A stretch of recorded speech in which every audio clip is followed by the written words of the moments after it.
Channel. So today I'm going to be teaching you a short core strengthening sequence that will target our deep transverse abdominis and our obliques.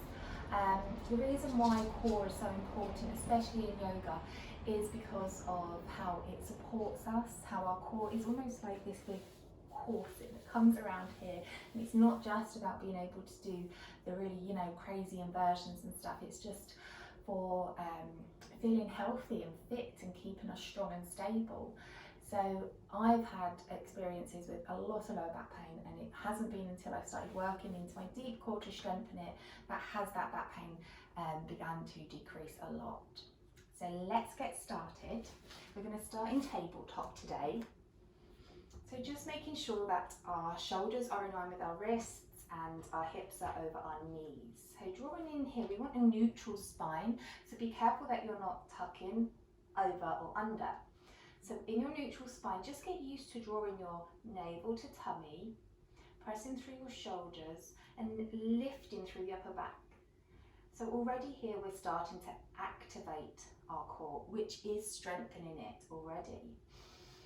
Now if we can close down the mouth to breathe just through our nose whilst maintaining this core engagement, again is a brilliant practice that can serve us really well through our yoga.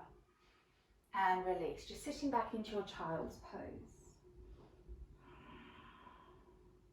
Coming up again, and we're going to just try that activation. So pressing through our hands, toes, finding space in that upper back, drawing navel to spine, good.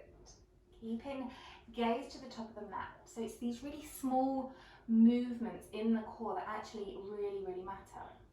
Now from here we're going to extend the right leg back and picking it up to hip height.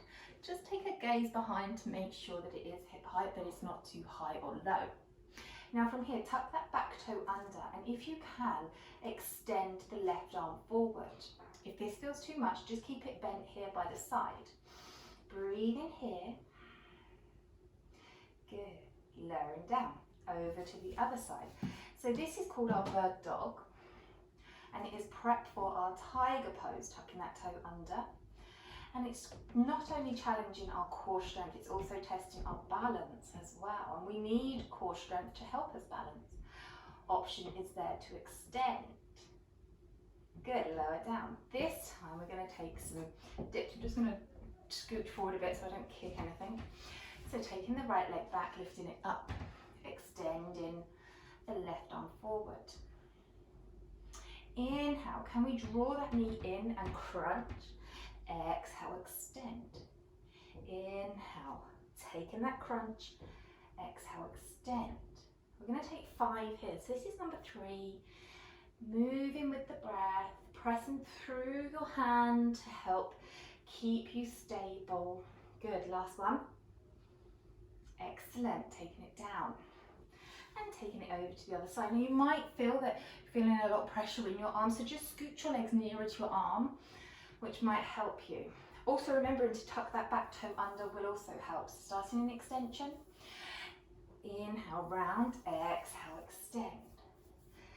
Number 2, crunching round. Really find that space in the upper back as you round your spine and lifting your tummy in.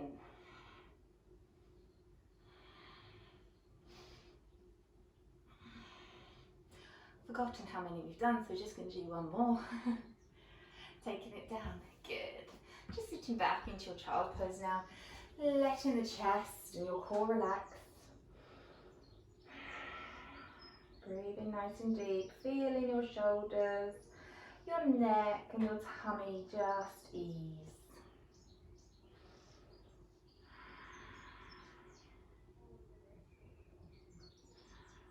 Good, now walking your way back up. We're going to come to seated. So, making our way to seated, having the knees bent so our feet are on the mat and our spine nice and tall. So we're going to work into our Navasana pose, our boat pose. We're going to start first of all with a half roll back. So sitting up nice and tall, arms extended. On an inhale, take your back down, but you're keeping your back straight. So we don't want it to dump, and it doesn't matter if you're not too far. Wherever you can go, keeping your tummy in, spine nice and tall, arms extended, and breathe. If you're feeling any wobbles and shakes, that's absolutely fine. It means we're using muscles that we don't normally use. Coming up, placing the hands on the knees, just dropping the head, let everything relax.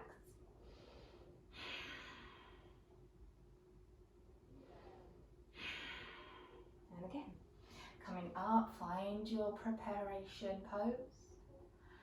And coming down, remember, drawing that tummy into spine. So you're on the bony part of your bottom, but you're being supported by your core, drawing that tummy in. Making sure the neck isn't too tense and there's no tension in the jaw. Good, coming up and let it go.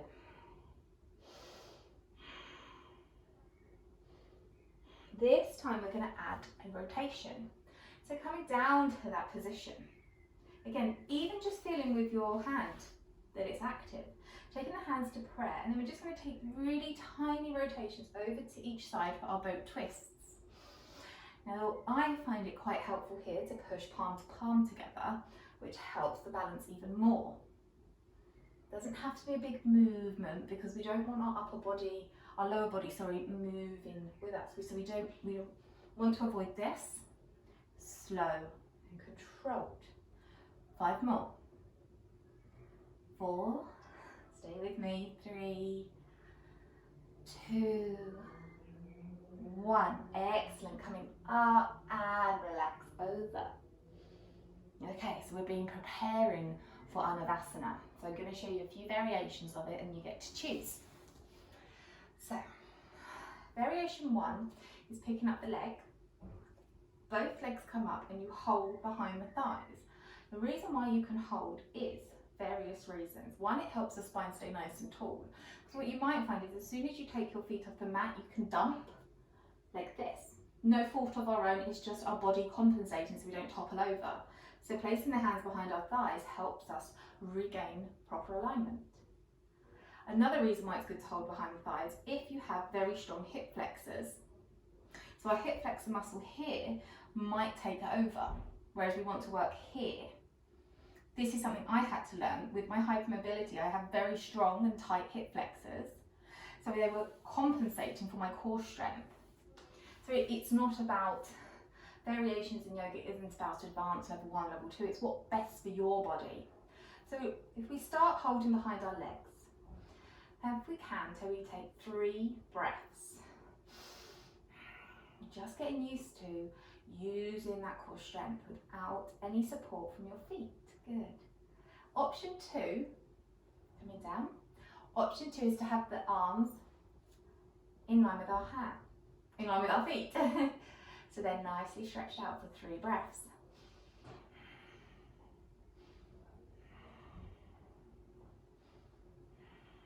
Lower down. And then our final option, coming up for that full boat pose. And we're going to take those twists, this time with our feet lifted. So 1, 2, 3, 4, 5. Coming down and release over. Well done.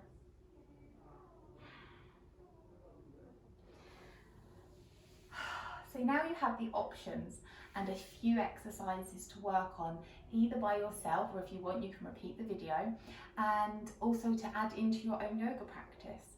So whether you want to add them into your flows or just at the end, adding in a couple of boats at the end, holding for 5, lower for 5, holding for 5, maybe twist for 5. The options are endless.